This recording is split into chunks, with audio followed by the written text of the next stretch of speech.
Hello guys, welcome to another trade recap. Today we got a double break.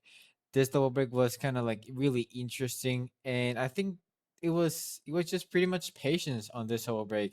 We took a lot of heat on this double break. I ended up going long on this candle closure here. On the second candle closure above New York BWAP, and also it was a closure above overnight BWAP. So I pretty much took the long over here. Then from that it was immediate heat, bro. It was just like, bro, I was thinking of cutting the trade here, bro, 100%. But something I kept in my mind, I was like, okay, bro, like you're gonna cut the trade over here, and then what, bro?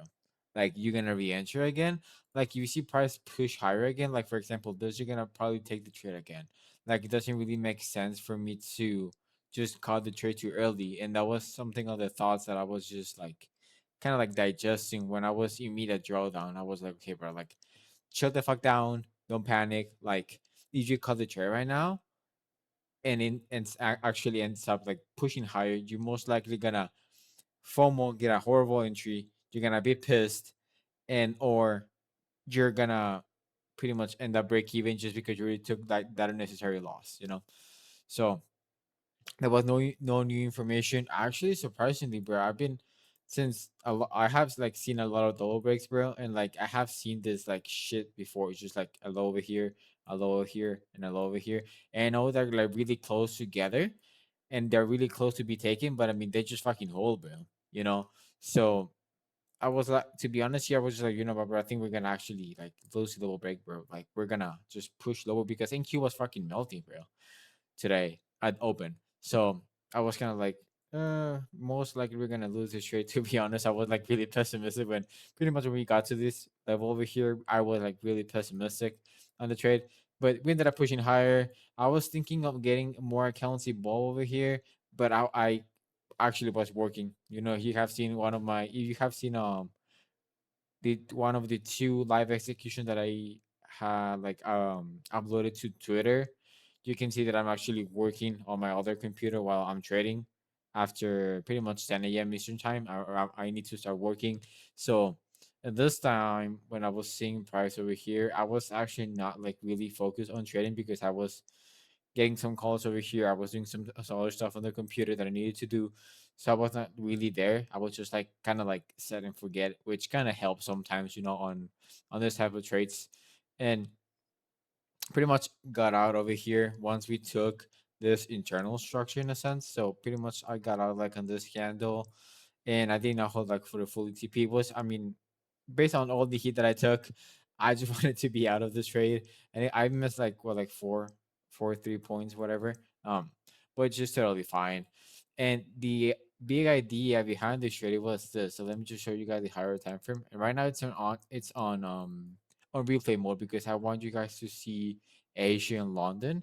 So pretty much we formed this base over here on London, and also this is pretty much previous stage low, and also we have like this top range over here on ES. So pretty much we can see clearly the range established on ES, and I think that's the key for today because we are trading from bottom of range to top of range. You know, and then NQ pretty much we can argue that we're just trading back the retrace. You want to say like that because NQ also had it like a huge ass double break, bro.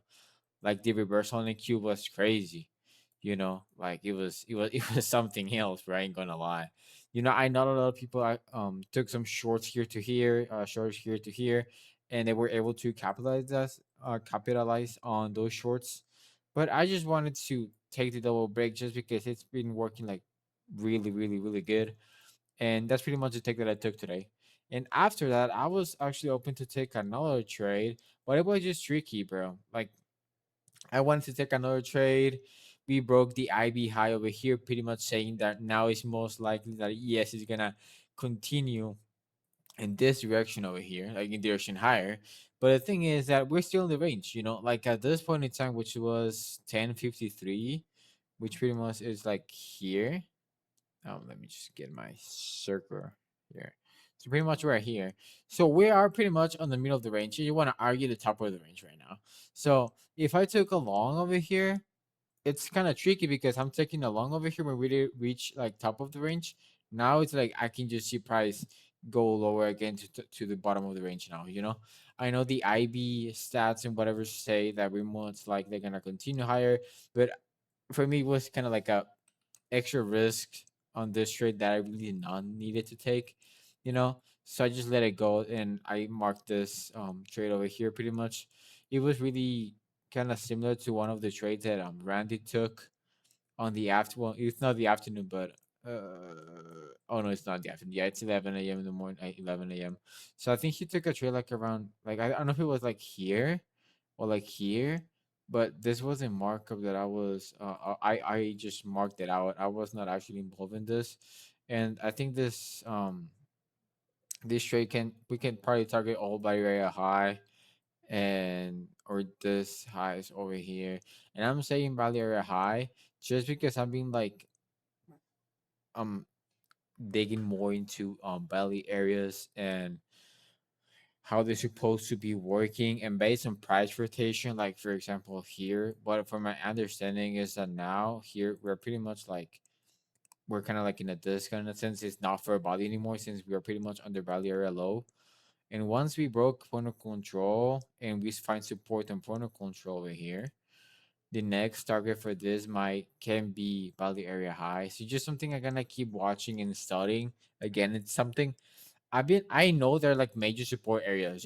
that's for sure a fact, but I wanna really like understand um what's gonna be the next price. I think they call it price rotation, or like um level rotation, something like, I think it's price rotation.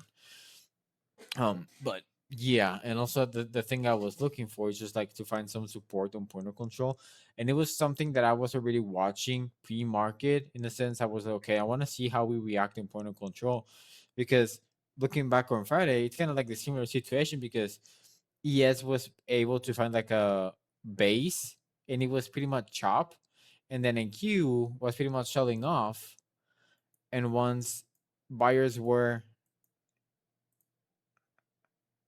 present here, pretty much it was just push higher, and the same for ES. And I think it was the same situation on Friday, if I recall correctly. So it was most likely like inducing shorts on NQ. And then once sellers got a foot on the gas over here, they pretty much trap all these short sellers over here, which ended up just pushing higher and actually take the IV high and the open range high. So I think it was like a similar scenario. But yeah, guys, that's pretty much it. It was, to be honest, it was kind of tough sitting in this shade. I ain't gonna lie, bro. But we got it through. We got our green for the week, and tomorrow just pretty much half of the week. Still, also the end of the month. So we're gonna keep it tight. We're gonna take some good decisions these last three days of the month. Um, yeah, guys, that's pretty much it. Another note that I had over here is that pretty much we are having an ad opportunity, I think probably on this candle over here, or even like on this candle over here. Once we're able to broke, actually retest previous day's BWAP, go down, retest again, New York BWAP, and point of control. Push higher, really push higher in a good closure here.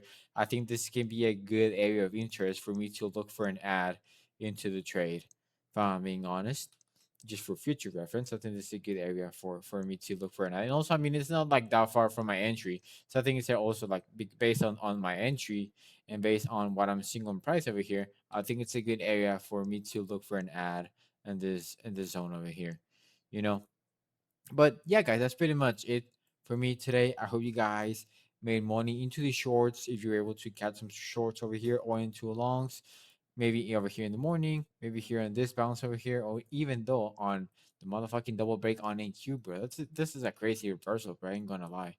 Um, but yeah, guys, I hope you guys made money today, and I hope you guys learned something from my trading and my markups. And I sometimes I know I do not have like the best explanation, but I just try to explain what I see in the morning on the market, and also what I see during the trading session. Hope you guys learn something from that, and also I hope you guys learn something from your own trading today, right? And yeah, guys, I hope you guys have an awesome day of the week, an awesome rest of your day, and see you guys tomorrow. Take care.